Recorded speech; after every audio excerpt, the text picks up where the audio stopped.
Põlvamaal on puukentsefaliidi haigestumiskordaja 9 korda kõrgem kui Eesti keskmine. Borrelioosi edetabelit juhib aga Saaremaa. Nakkusohtlike piirkondade kaardistamiseks käivitatud Tervise Arengu Instituudi kogumiskampaania Pane puuk posti on jõudnud lõpusirgele. Kampaania eesmärgiks on kaardistada puugilevilad üle Eesti ja teada saada, millistes paikades on kõige enam haigusi kandvaid puuke. Kõike seda selleks, et riik saaks teha plaane, kuidas väikeste paharättidega võidelda ja kaaskodanikud oleksid ohtlikest piirkondadest teadlikud. Mida teha, kui probleem on suur, aga loom on väike? Lõime lehekülje puugiinfo.ee, kus inimesed said oma leitud puugi leiukoha märkida ja puuk sai selle käigus ka unikaalse ID-numbri.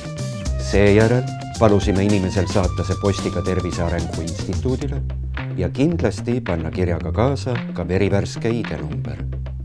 Pärast analüüsi kujunes puugiarvukuse ja haiguse leviku kaart. Muuseas, see võimaldas vaadata ka möödunud aastate puugileviku infot. Inimesi juhatas leheküljele bännerkampaania. Meedia andis tähtsale teemale hoogu juurde. Puuke on saabunud väga palju. Üle 5000 puuke on juba meil puugipangas olemas. Nimelt algab kampaania Pane puuk posti, kes nüüd arvab, et algab üks tagaajamine ja taplemine. Puugi hooaeg on täies hoos. No kuidas see meil niimoodi läheb, et kogu aeg on meil vaja mõne viroloogiga rääkida, et mis meid siis jälle ähvardab? Eesmärk oli 8 kuu jooksul tuua lehele 60 000 unikaalset külastajat, koguda kaardirakendusele vähemalt 15 000 märget puugi leiu kohta ja saata Tervise Arengu Instituuti 5000 puuki.